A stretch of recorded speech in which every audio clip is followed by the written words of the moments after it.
I fully expect, and I've actually been assured, that you're not going to disrupt the town hall meeting. These are citizens of the city. This is a town hall meeting. They are entitled to have their questions. They are entitled to have their opinions. That's why this meeting was called.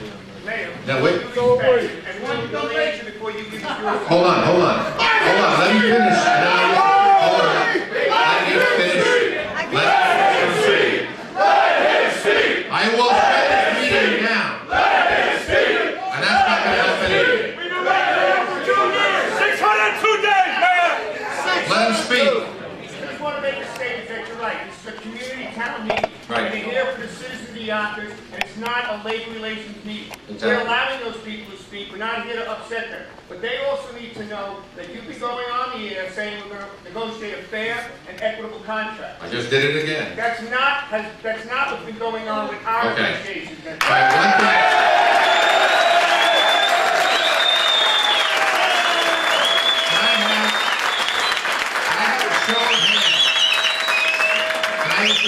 Of the people who are from the community that are not here in reference to the contract negotiations. That are not. Okay. So what I'm going to do is I am going to address all of the neighborhood concerns, and I'll stay as long as you want to talk about the labor. I am going to address the neighborhood concerns first. We are sitting down and negotiating. We're talking about an equitable fair contract. There's no money on the table, Mayor. We've been in informal negotiations and formal negotiations now, and there is no money offer on the table. That is not equitable. That is not fair, Mayor.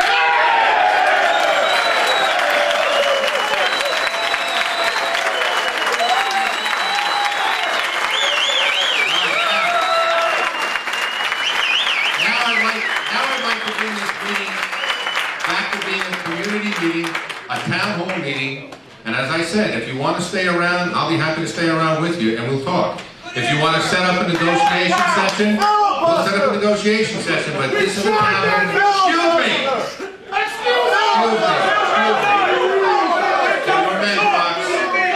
To your men, Fox. We're fed up and frustrated, man! Your men. We supported you! We want people to know exactly what's going on really with negotiations. We're allowed the town meeting to continue, and we'll allow the people to answer their concerns in their neighborhood. Because that's what firemen and the unions in the city do. We protect the citizens of Yonkers.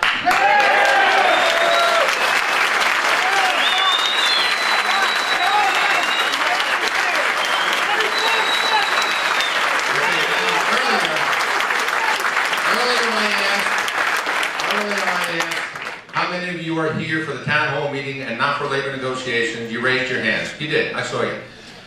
The way we do our town hall meetings, and many of you know this, the way we do them is I will introduce our commissioners. What we're here to do is I will talk about the budget, briefly about the budget process that's going on right now. And then what I'd like to do is have questions from the people who live in the neighborhood about issues that are facing your neighborhood. If Local 628 wants to stay and hear what we talk about, and then afterwards we can have an open session, I'd be happy to stay here and talk to you about it, or schedule another negotiation session with the firefighters executive board or your negotiating team. Happy to do that too. But we're going to start with the neighbors, we're going to start with the people. Last time we had a meeting here, as you recall, and as I was reminded on the way in, we never really got to talk about neighborhood issues because the teachers union was here at the time. And frankly, the people who live here did not get an opportunity. The neighborhood did not get an opportunity to answer any questions. So, I'm going to do the meeting the way we always do it. Let me start out by introducing our commissioners. To my left and to your left, going toward the right, our commissioner of the newly appointed commissioner and newly confirmed commissioner of the police department, Edmund Hartnett.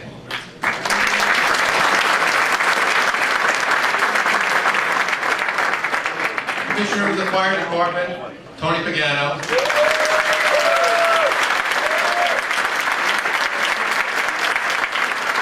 Commissioner of the Department of Public Works, John Lazuski. Commissioner of the Department of Building and Housing, John Meyer. And Commissioner of the Department of Parks, Recreation, Conservation, Mr. Tony.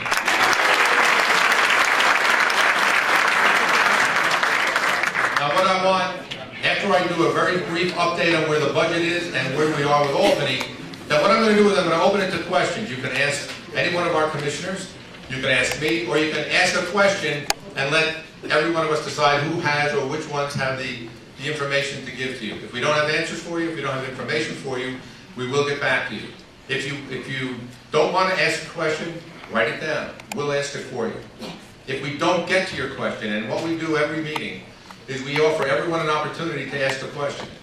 If everyone who wants to ask a question has asked one, and you have a second question or a third question, we'll come around again. But I want everyone who's got a question to have an opportunity to ask it.